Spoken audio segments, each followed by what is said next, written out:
In a world where Africans have lost their roots, it has become of vital importance to document our ways. In an effort to reverse the brainwashing of the past, where we were made to believe our ways are demonic, we are pressed to create dignified and respectful platforms to unpack our spiritual ways.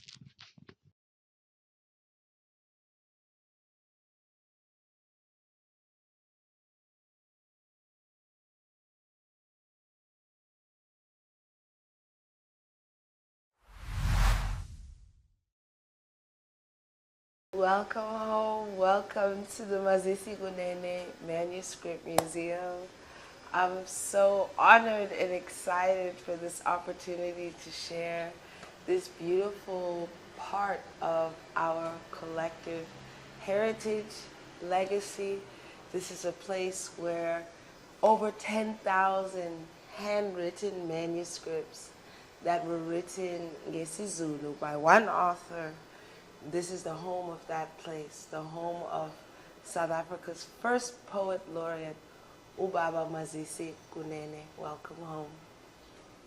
So I'm just going to take you through some of this incredible timeline. You know, we hear so much about our past growing up from our grandparents and our parents, but so much of the history is broken. This is a place where, as a family, we decided to share Ikaya as a place where everyone gets to remember their own family histories. So this image here takes you back to the beginning of the struggle. This was 1960 in London, 28 February. This, you can already see from this image, you can see Ubaba, who's still a young man. He's been exiled. He's in the UK. He's now organizing people to boycott South African goods against apartheid. So the whole How did he get there? How did he get there? Yeah. So in 1959, he left South Africa. He had already graduated from UKZN, the University of KwaZulu-Natal. He was already an active writer since the age of 11. So he was known as somebody who could articulate, who could speak about things, and yet he was also very passionate about African traditions. He was raised in a home where we respected Abantu Badala, Amadlozi, and so he had that anger growing up that how can it be that we, as such a great people, as Africans who have so many incredible gifts and achievements, how can we be held hostage or oppressed by these outsiders? So he was called to duty to London by Baba Oliver Tambo, if I'm not mistaken. And he was one of the initial people to start the first ANC, African National Congress office, headquartered in the UK.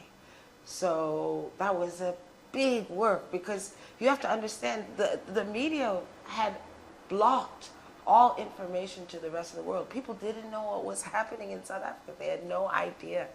So while we were being in the heart of the oppression that was happening to us and the brutality that was happening, like Kaya, in the rest of the world, people had to be told and woken up to what was happening. So Baba's work was to go from country to country to country to country. He hated flying. Baba Wam did not like airplanes. I have to say that because in this work, he was forced to do what he didn't actually enjoy doing, to speak to leaders all over the world, from London, Morocco, Cairo. You just find a passport that's full of stamps from around the world, and another one that's full of stamps from around the world. And it hasn't expired, it's just full. So he went everywhere, and in those travels, this is those early days where you're just organizing those few people who get it, those few people who feel as human beings that it's wrong for people to be oppressed, that it's wrong for land to be taken from indigenous people, And that's where these movements started outside of South Africa. There's a lot of hidden history there. And this is a place where we're going to have a chance to unpack more and more of that history. The more we digitize, we're busy with that, but also the more that everyone engages with the place, because everyone has questions and everyone's questions are valid. The thing is, we don't have to get the answers from one place. This is a space where there are many answers. This is an important part of the legacy that Baba Mazisi Kunene has left behind. One of his, you could say, what did they say, flagship, or one of his most known published works is the story of Unodumehlezi Gamenzi, which in English he wrote it as Emperor Shaka the Great. So Unodumehlezi Gamenzi, there's so much we can say about that history. But around the world, when you ask people about South Africa, they say two things. They say Madiba, they say Zulu. So it is part of our national heritage, not just the heritage of AmaZulu people. And I just wanted to share some of the words. And I have an incredible local rising poet, community activist, somebody who has been called like Ubaba, because Baba always says the words that are written don't come from him. Do not praise him for writing. In fact, he despised, fame and celebrity. He hated that thing. Because for him, he knew that what he's writing, it's coming from somewhere else. It's coming from Abantu Badala, it's coming from Abapans, it's coming from Ukulu, it's coming from all the sources. And he's just a vessel to push it out. So I feel like UBK, Simpiwe, is one of our young poet laureates, next poet laureates. And I just want to give him an opportunity just to share some of the words. Unodumehlezi Gamenzi, Emperor Shaka the Great, umthemelezo, which is ibongo zethu lezokukhuleka nakho konke. Izibongo ziyachazwa kafushane. Unodumehlezi Gamenzi, inkondlo ezinkondlweni, ake ushaye ushikishe olugijime ungangaloku lwemhlaba ngezinganekwane, uthi abantu bayasidabula isimo sokuhwalala, uthi ngolungaka unyawo labo bashiya amabhadu, yiwo lawo ziwolandela izilandeli zemkhosi, zithi umkhosi omuhle ngodlala izizukulwane, yizo lezi zawokoloko zivukayo nezinkungu zivuka ziqholosha ngezifuba ezibanzikazi. So la mina ngokubuka kwami obaba lana ekhuluma kahle ngezizukulwane nangezizukulwane, whereby uthi lana akafisi ukuthi lendo lena iyaziwe yithina kuphela or iyaziwe uyena kuphela, but even nezizukulwane uhambo alihambile mayekhuluma ngobhadu ukuthi la ihamba khona ufana nani nomnenke ngobani ushiya umaka, but uma uhamba wena ushiya ubhadu ukuthi kubonakala la uhambe khona ukuthi uhambe wafika kuphi nendawo. So kubona ngani ngamama einyawo zakho ukuthi uhambile waze wafika la ethi ufike khona. So njengomsebenzi wakhe all over the world sibonile ukuthi usebenzile ngani ngeenyathelo zakho ukuthi okay uhambe wafika la. So ngaso sonke isikhathi uma ehamba ubekwazi ukushiya uma ukuthi ngihambe la ngahamba la. And the best quote engiyitholile uthe kuyena uma ekhuluma lapha nencwadini zakho uthe ngizokhula ngikhule ngingalimi. So yona engijabulisa kakhulu kukho konke okukhona la ekhaya. And then the thing is ukuthi bathi we keep our promise. That means it's a promise kept ukuthi izizukulwane ziyokwazi. So izizukulwana kuyona into ezothi eyomndeni kuphela, but lento lena eyethu sonke singama Africa. Akuyona into yomndeni kuphela, so eyethu sisonke. Uma uthi mina ngingumAfrika ufuna ukufunda ngathi uzokwazi ukuthi uzofunda ngathi, even if awuyena umAfrika but ufuna ukufunda ngomAfrika uzokwazi ukuthi ufinyelele la and ubone, because akakwazanga ukusiza only abantu bethu kuphela besintu but ukwazile ukusiza even nabantu bangaphandle. So there's a lot. And the poetry, it's hard to talk about an author without reading their work. And I think that's one of the big challenges and the reason why this museum was created, because so much of the work is unpublished. Over 10,000 handwritten manuscripts. We're talking about children's poems, we're talking about nursery rhymes, we're talking about academic papers about African cosmology, African thought systems, who we are, how we were, and novels and epic poems. This space just speaks about the transition in Baba's life into the connection. This is Umama Wasekaya, Umama Tabo, Kunene, a powerful woman in her own right. And you see here she's being saluted and recognized as one of the most powerful businesswomen in South Africa at the age of 80. She's worked very hard to hold on to this history. Over 30 years, 40 years, 50 years, she managed to keep even letters, photographs, pieces of our history that would have been lost if not for her holding on to it. Can you give us a bit of their history? So they have a beautiful love story. There's a letter actually there that Baba wrote to Uma, like, you know, one of those love letters between two people. So you'll get into his own voice speaking as a husband. But they initially met when Mom was still in high school, studying here in Amanzimtoti. And Ubaba was a, you know those, when your teacher is not there, gone for a period of time, then you have someone come in as a stand-in teacher. He came in as a stand-in teacher. That's the first time that they met. And he was like a junior teacher, you know, he was also just recently graduated. And so that was the first time they met. But then their lives, you know, he went on and she finished school. She went on to do nursing in, well, she wanted to go to the University of Cape Town and she wanted to be a doctor, but then they denied her. That was right at the time when they started establishing these black colleges and universities. So she was forced to go into nursing, which she didn't want to do either. But anyway, she did it. And while she was there, she always had this vision of herself traveling, being liberated from this reality. She saw herself as not part of it, although she came through it. She was in a family where my grandfather and grandmother were both trained teachers.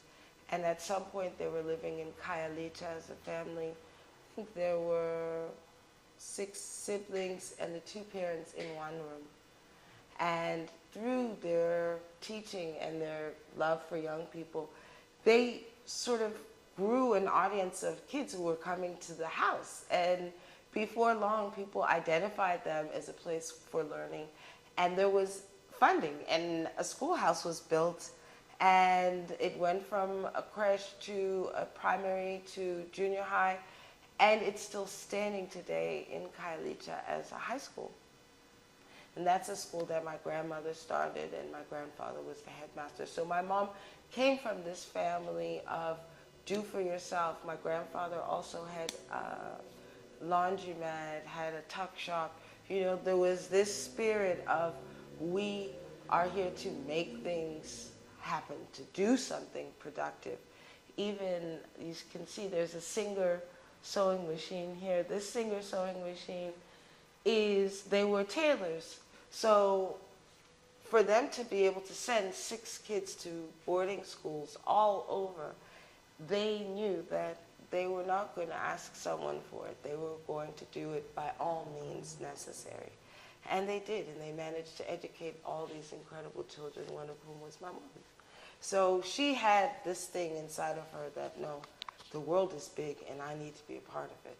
And at some point she was even modeling, you know, this is like in the 60s. Yeah, in the 60s she was modeling.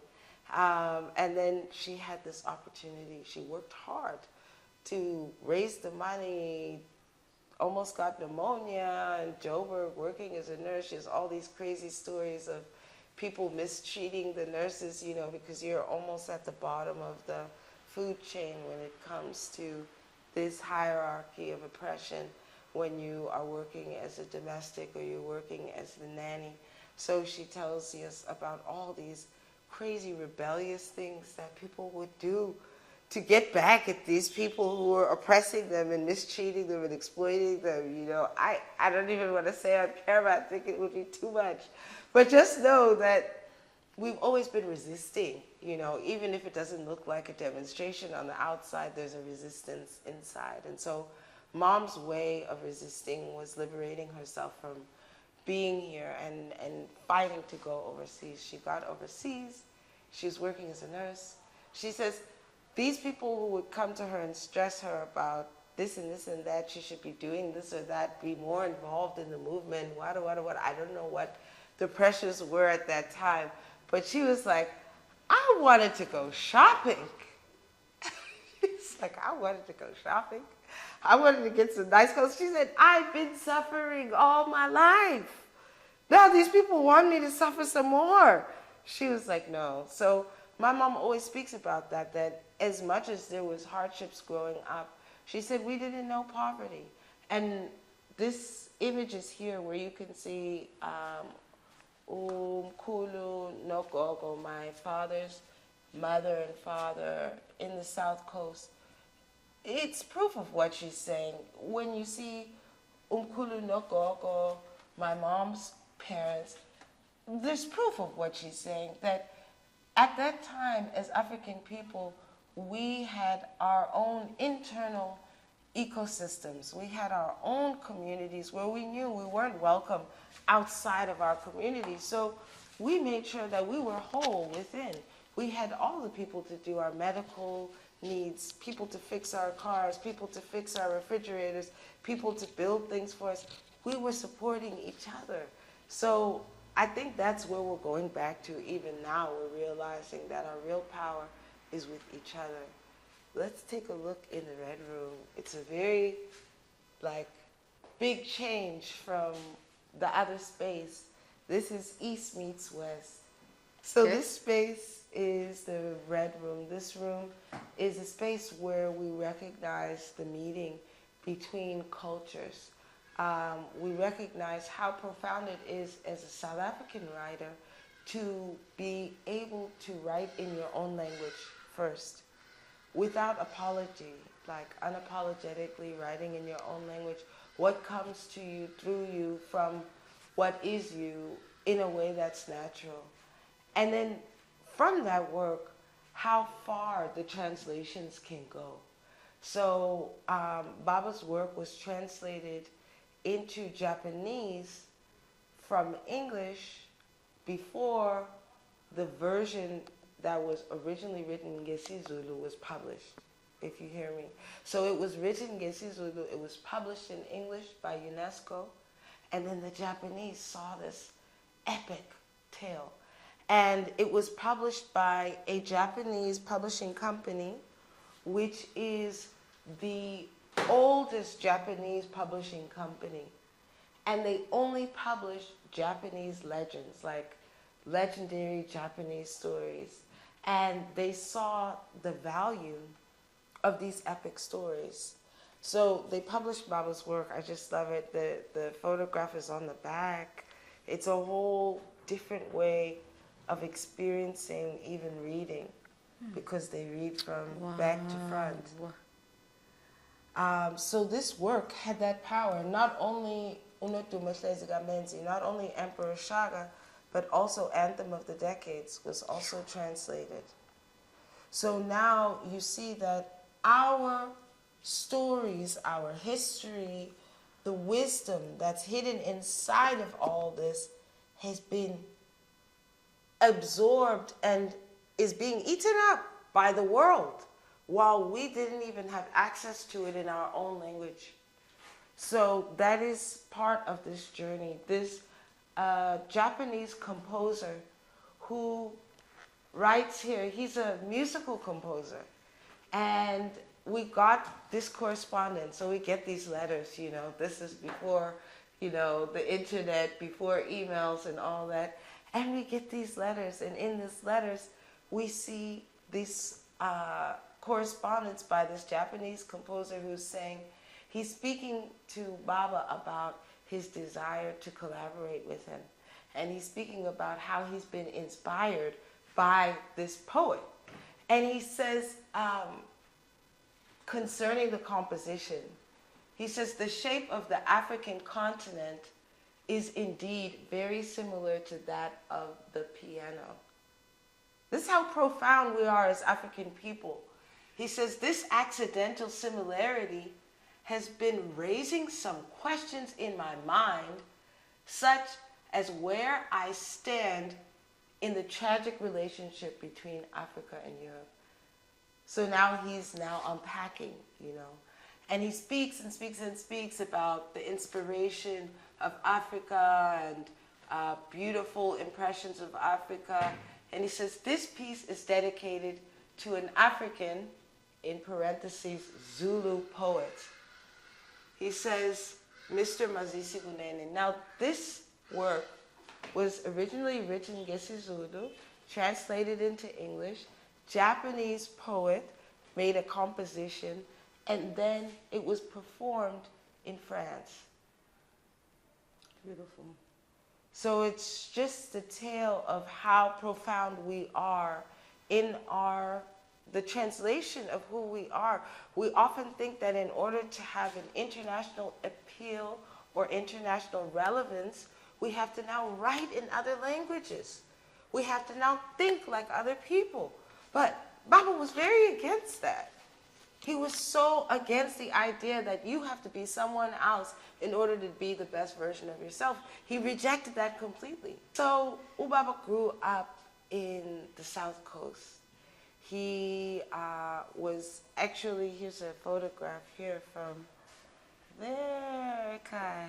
This is before there were many buildings and homesteads. You can see straight to the ocean. So when you read his poetry, you start to understand why he has such an attachment and all these references to nature. He grew up at a time when there were still cattle, there were still rivers to walk across. And he started writing by the age of 11, he was published.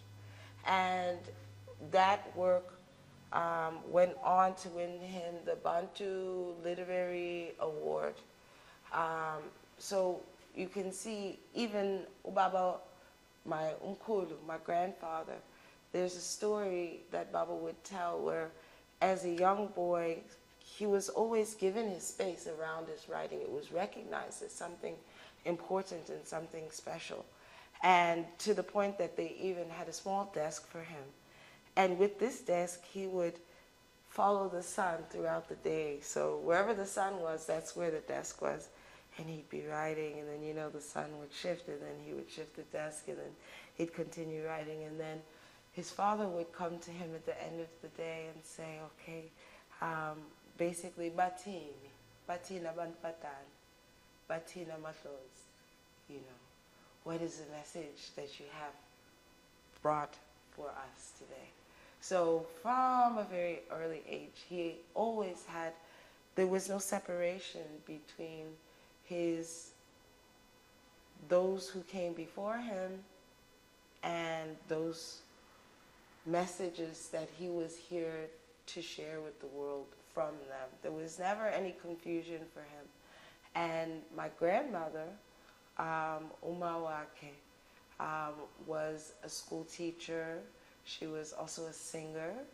And our family background actually goes all the way back Eswatini. And there's a long story with the Kunenes and the Laminis and, when you look into Eswatini, you can just see the borders in Gwenya, Itagazelo Zet. So there's a beautiful connection that's never been broken also with our roots from Eswatini.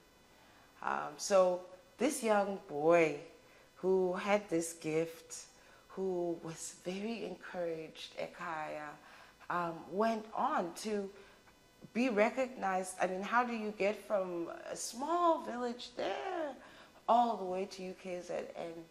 And how do you get from UKZN all the way to the School of Oriental and African Studies in the UK, which is where he went to study?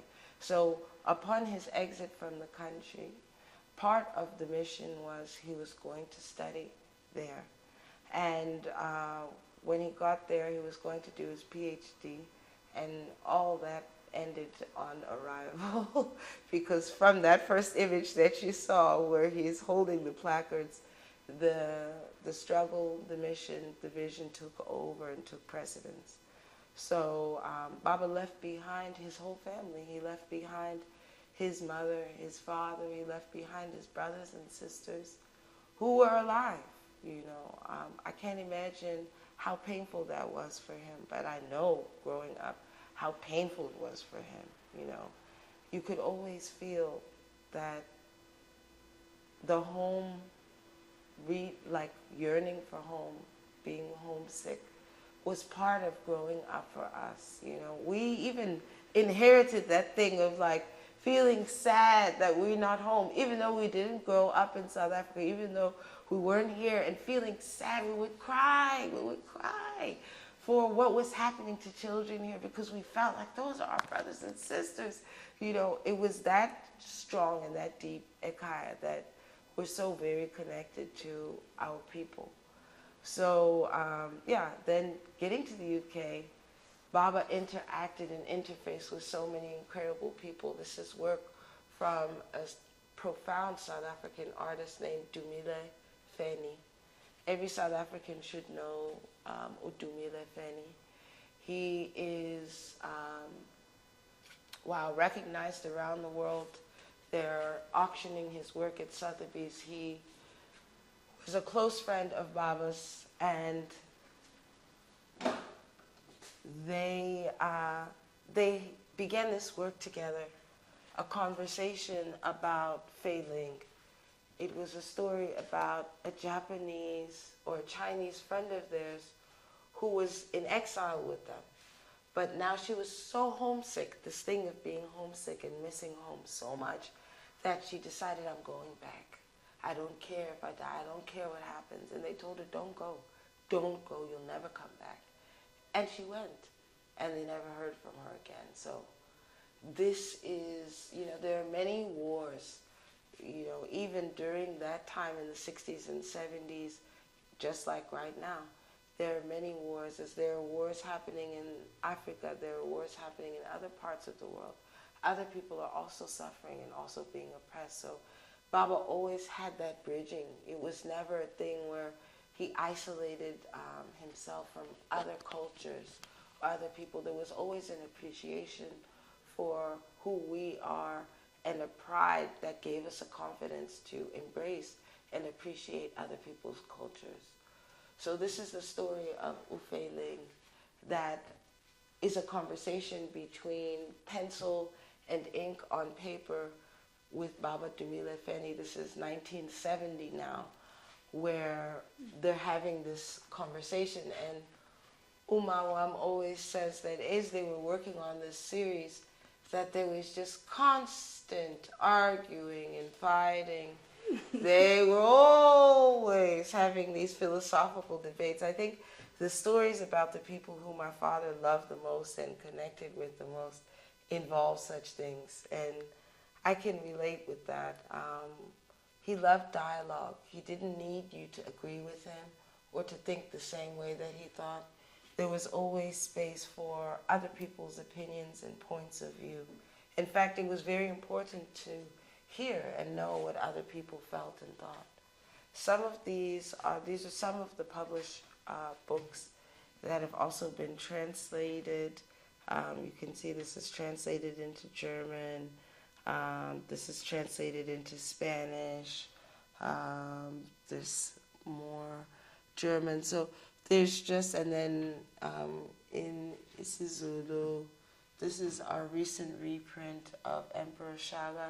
And this is just like a very small sampling of even the published works. Baba was a very popular author for anthologies. So you'd find writers from all over the world wanted to engage with South African writers. They wanted to know, what do South African writers feel? What are we thinking? You know, how are we interpreting what is happening in South Africa? So yeah, this is some of that work. In this space, you can feel it's a very special place. It is Baba's writing room. It's one of the many spaces where Baba would always, because he was a father, he was home every single day. He would go and teach at the university. He would come back from the university. My father was not afraid to cook. He wasn't afraid to clean. He wasn't afraid to, you know, he didn't say that watching children was something that women did. He didn't say that raising children was something that women did. There are so many photographs of Baba Wam holding one of the 4 of his children at some point when we were growing up, and yet he still had time to do this prolific writing. This is after coming home, after dinner, after grading papers. Now uyabhala, uzobhala. He's going to write the whole night. Agalali. In fact, he would say, sleeping interferes with my writing. And now I've inherited that thing, unfortunately. But he just didn't want to sleep because there was so much that needed to come out. And so during that time, while he was a father, while all those things were happening, was some of his most prolific writing time. And he would be in a space like this. There was no separate, you know, office or whatsoever. He would be with us at home, and he would sit at his desk, and he would write, and he would write, and he would write, he would write. And you can see, like, even from these manuscripts, because now he's writing by hand, there were computers, there were typewriters. It's not that they weren't there, they were there. But he made the choice that when you write by hand, you connect to something profound. You connect to something that can't be connected to if you're typing it. So there's some of sampling of the actual manuscripts. I'm just sharing here this book, which was a commemorative book. One of less than 200 were printed. Inkondlo Engaqedwanga. It's the unfinished epic. And so it just gives you a taste of, there were 200 printed. This is number 97. These are auctioned off because they're so special, and they also won a Laurie Award for design. But it's just a beautiful way that they were able to capture the actual way that the writer wrote, because Baba loved exercise books. Whether he was a teacher, he was a professor, so he always had these exercise books, and he would be writing, and you can just see the quality of his writing. He would make his own edits, and he would always leave a gap when he was writing. Let me see if I can find an example of that. He would always leave a gap on the side for editing. Oh, we'll see it on the other side. Oh yeah, like here. You see. Even there. He said to it.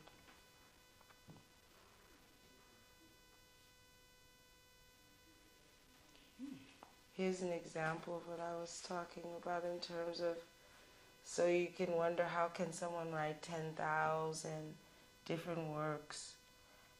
There was a system to it, and he would leave space for edits and going back. Sometimes he would write notes. If a song came to him, or melody, he would write that on the side as well. That, oh, the song is coming to me. Because Baba believed that writing things down was also dangerous putting things into a book was dangerous, because when you put it in a book, books become graveyards for words, you know.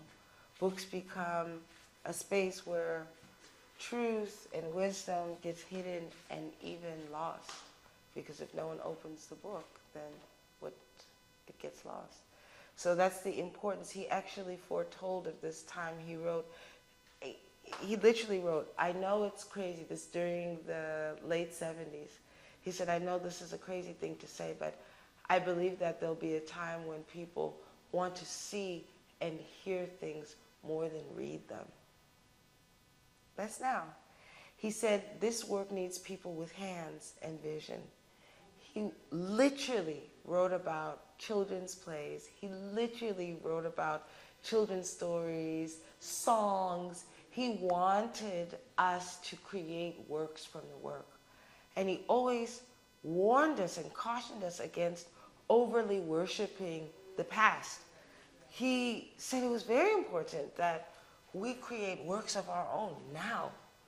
So this is a space where we just recognize some of the achievements and the awards. Keep in mind, growing up, we didn't have anything that was framed, we didn't have anything framed, we didn't have framed photographs. None of these things were up. All these things were actually hidden. Ubaba would get an award like this, and he'd just put it in the drawer, close the drawer, and go on with his day. He was really not interested in the praise. He was even embarrassed by it, I think. He would hide these things. So it was only after he passed in 2006 that Umama decided, no, there are all these trunks, like this trunk, all these trunks that have traveled the world. They've come from when they had a flat in London. So now they met in London. That time you're going to see this love affair reconnecting here, where they reconnected in London. Now she's a nurse. Now she's a single independent lady. Now she's fashion forward, you know. And there's Baba, long time already been in this struggle, been doing the bidding of all these leaders and also being a leader. And shame, he was just, you know, he had such a big heart. And my father has such a big heart. He loves so deeply. He loves people. You know, he was a loving and expressive person when it came to people, and especially young people. So connecting with Uma was like completion for him.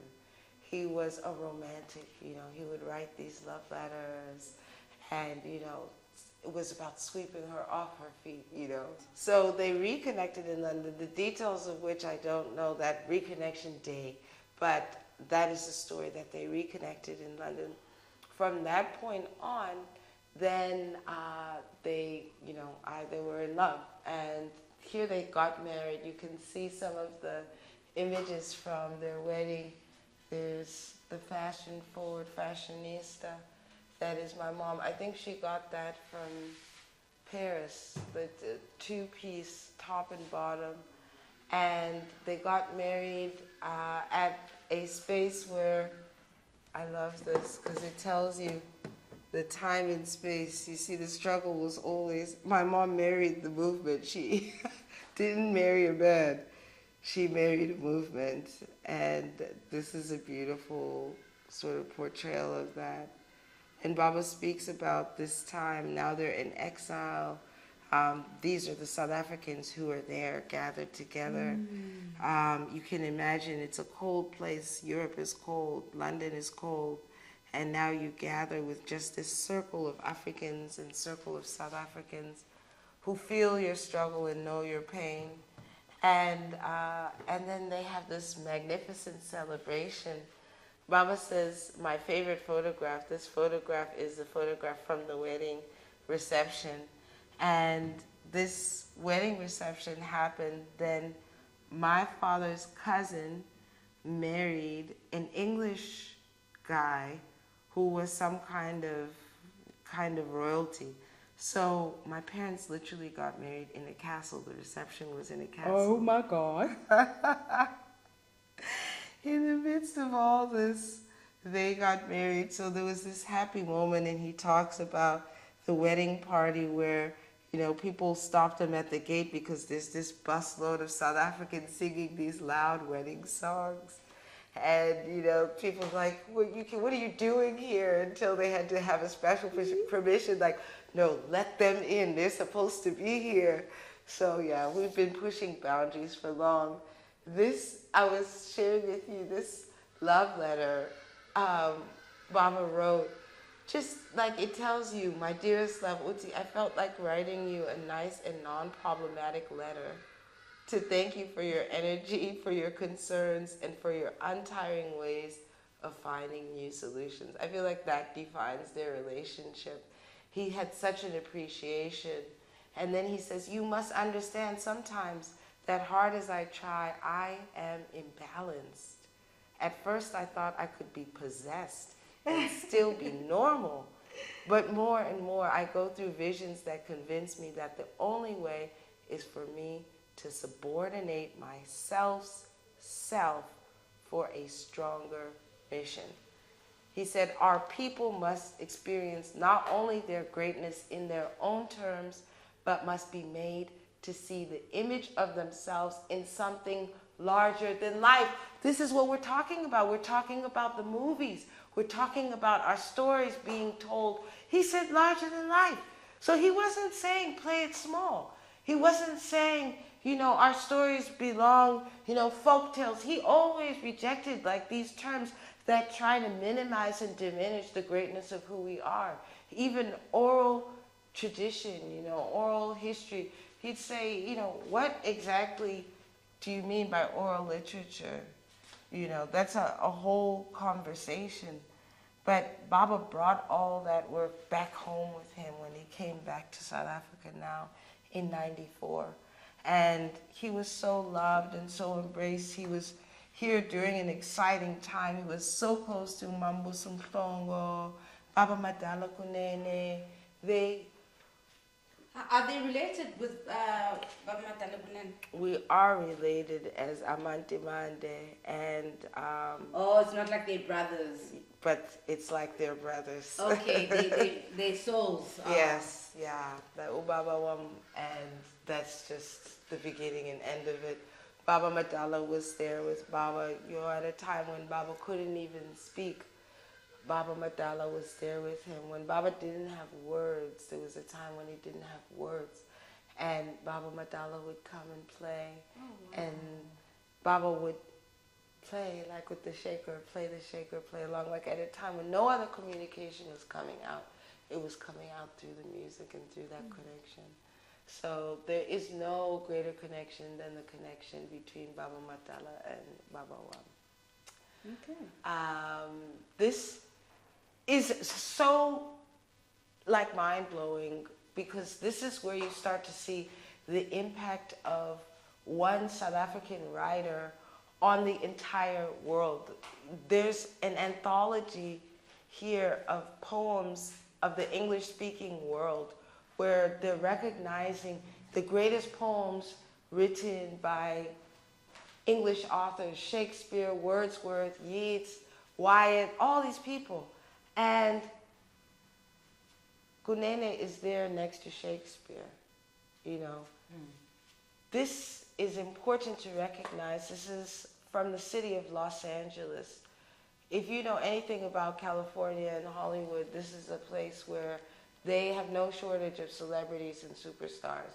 So the fact that the entire county of Los Angeles, I'm talking about the state of California, plus the local city, commended and recognized Baba's work. They even included that he published 14 books, 38 poetry works, but one of the biggest things that I don't even know how they knew this stuff, because there was no PR, there was no marketing, there's no social media. So it tells you how profound the work was, that it was having that kind of a reach. There was a time during the struggle, which they recognized here, where Baba raised social awareness by auctioning off work. There was something called the South African Exhibition Appeal, which was a blueprint for the struggle, where artists donated their work and it was auctioned as a fundraiser.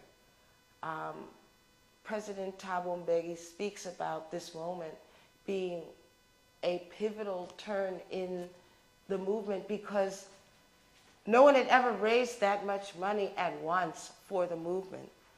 And we had works from Picasso, from Chagall, from Giacometti, from Rauschenberg. There were works that Baba Mazisi had access and given to him that he was able to auction from the most respected names in the Western world in terms of the arts, essentially. This space speaks about the young people who are part of the mission and the vision and the passion for everything that we do. You can see this artistic wallpapering of flyers from all the many demonstrations that we were part of growing up in the States. There were demonstrations where young people, other American young people, put themselves on the line and got arrested, sacrificed their summer break, their Christmas break. We would be there at the South African consulate holding arms and blocking access. So we always remember the power of youth. And because we have that foundation, it also is a foundation for the work that we do even now in the South Coast, where we've adopted a school that was a 33% failing school in 2009. And this is what we mean by the promise kept. Baba's promise is still being kept, where that school was transformed not by government, not by some foreign funding, but it was through the effort of a family of people going every day to the kids after school, sitting with them. What are you doing? How's your homework? Do you understand this? Until we got tutors from other kids who had graduated, until finally we had some money to start making improvements in the school. And ultimately, we were able to get some funding from Bidvest to support this work. So when you look at this school, you see something that looks like a Model C school or private school. The plan for the school includes swimming pools, tennis courts. So it's not done yet? It's not completed, but we've completed. The science lab is done. State of the art. You have to go there. We're going to make a trip specially. There's microscopes, there's skeletons, there's everything in there that you could dream of. There's a library that's completed. There's a bright space. You know, they said, do you want a storage container? And we said, absolutely not. Why, when you think about development, when it comes to African children, you give us the worst of the worst and the lowest of the low. This library is bright, it's skylighting, there's yellow chairs, and there's a computer lab as well. So we've got a computer lab there with 30 desktop computers, and we've just opened up a space where you can see there was building. We've also... So he was a man for education, and this is what his legacy is leading up to now. Big time. You could say that Baba's calling was to write. He didn't have a choice, he had to write. But his passion was teaching. He loved teaching. Even at the University of California in Los Angeles, when he was a professor, his classes would sell out, like as if it was a movie. There would be waiting lists forever. And to this day, Baba's students still come from America. They've come on 6 different trips. They've even been to the school. They've even donated books. They've even come and done workshops where they taught young people how to create their own solar-powered charging units and that kind of. So the work continues. We're doing food gardens even at the school. Train the trainers on organic farming. The work is about sustainability as Africans. It's a holistic world view of ourselves as interconnected and interconnected. We are complete. Not that we need things from outside, but we are so abundantly what we are that we can actually afford to take care of ourselves and each other. This year, the pass rate for the school, where Baba also went to school, Watluzingondo, went from 33% 200% pass rate. Now we just achieved that. Here you can see the signs. I don't know if you can see the street sign. I love this street name change because this used to be King George. You see King George, it's dark in here, but King George was crossed out and Queen Elizabeth was crossed out. I just wish they kept the crossed out signs there so we can see how nice it is to cross those people out of our history and how possible it is to cross them out of our history, how easy it is actually to erase them and to remember ourselves.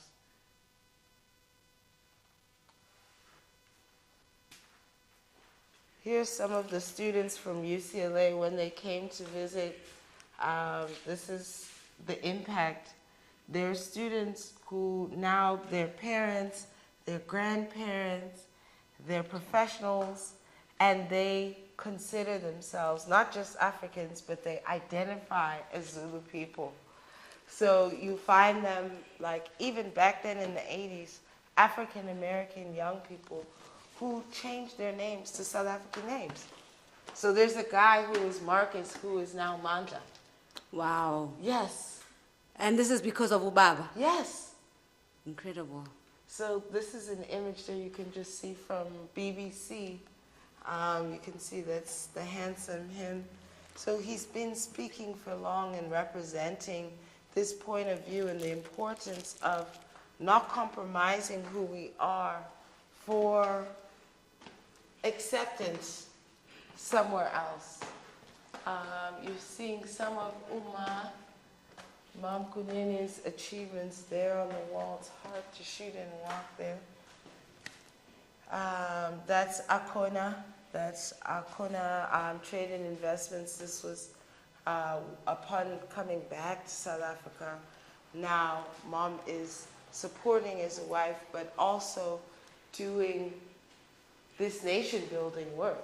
You know, it never ended.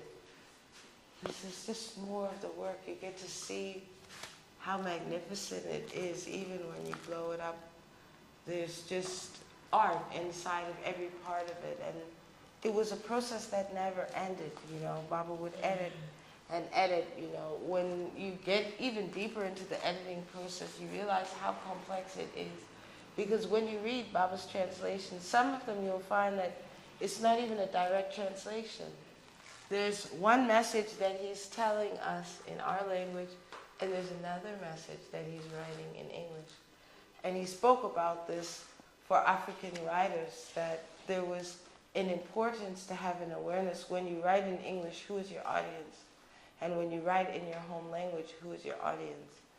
This space is a place where we honor those who stood beside us, because remember, we weren't alone in this fight against this domination, minority domination in South Africa. There were many good people around the world who stood with us.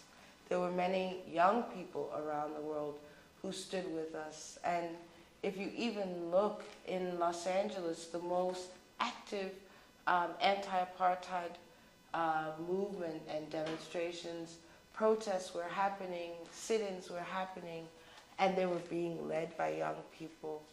Here you see my brother, Uzosuguma, who came back home. He is an artist, he's a writer in his own right. He did a lot of work locally as Young Nations. And you just see the influence that we've always had around doing this kind of community protesting. This is, I think I was 11 years old here. We're carrying a coffin that says "Bury Apartheid." This is 87. So you just literally see that this work has been part of our lives. There's Baba saying sleep interferes with my work. Local student activists form coalitions. So this is important for South African young people to know that we had a big role in what happened. A lot of the narrative is owned by people who are older now. And you feel like we don't have a say, we don't have any power to affect any change. But this change happened because of young people. Young people, it's not a mistake that we were on the front lines on June 16th. It's not a mistake that we were on the front lines in so many instances where this fight was happening. And we really honor the current generation of young people, and we're confident in their ability to carry this work forward. This is the library. This is an incredible Pan-African diasporic space that is housing over 250 book titles by African authors or about African authors, or about Africa or Africans. It was a gift in part from those students that I mentioned, from UCLA, Baba's students, and it's been a huge inspiration for us locally, because we're saying it's time for us to publish our own books. And that's today actually was the day when we picked up. This is the first time that Mazisi Kunene's work has been published in an illustrated storybook for children. And it's based on one of the most known works that he's done, First Day After the War. And it's just such a beautiful opportunity to take the story to a younger generation. Now is the time for us to not have to only ask older people about what happened, but it's also us as that 30s and 40s to start making sure that we're giving our young people the content that they need to follow their own stories. So this is one of the most exciting things that's happened this year. So what is this exactly? This book is First Day After the War. It speaks about what would it be like that first day when all the wars end. It's a question that Baba always lived with. So is this a poem? This is a poem, and it's a book that unpacks the poem in such a way that kids age 7 to 10 and even older would be able to enjoy this book. It's a way of seeing ourselves also, as Baba said, larger than life. You know, our children must see images of themselves, not just Dora the Explorer, not just Disney that portrays other cultures, but we're also beautiful, we're also interesting, we also have incredible stories to tell, and this is that story of what happened that first day after all the wars ended in Africa, that magical day when all the conflict and the fighting was over. Who are we? Who do we become? And this is the question that Baba asks even in the work that he leaves behind. He says, we saw our ancestors traveling tall on the horizon. That's how he ends it. To say, we are part of the story that goes on forever. This is who we are as African people. I think it's a beautiful place to end it, because this is where his legacy is at. Can you just give, lastly, our audience where the book is available? The book is available. You can visit us on Facebook at Kunene Foundation or the Mazisi Kunene Museum, and also at www.mazisikunene.com. We look forward to your support, and really this is a passion project because it means that all our children get to grow up with this confidence and this love for themselves. We're also translating these books into all 11 African languages, so you can place an order in your home language and we will print for you in your home language, because our languages have power. Baba says, be careful of the psychology of English, because there is an intention in everything that is said. Some of those intentions are hidden. Some of those intentions we don't even understand the root of. So when we speak from our own power, when we speak in our own languages, we're speaking also, we have secrets that we can share and hide in the process of speaking in our own languages. There's power there. Who are you when all you were has been diluted by lies and white lines cancelling out all that which has been written of your history? Why do you look at yourself as a mystery? Doesn't the sun shine because you open your eyes? Doesn't the moon stay situated within the same stars your DNA sparkles off? Your spirit knows that surely khona into off. Buza umoya so you may return to being well off. Because spiritually you are rich, yet your ancestors cry because you are out of reach. But yours is to command all elements while God takes inspiration from the very mirror she looked at to become. Remember who you are and never finish just when they think that with you they are done.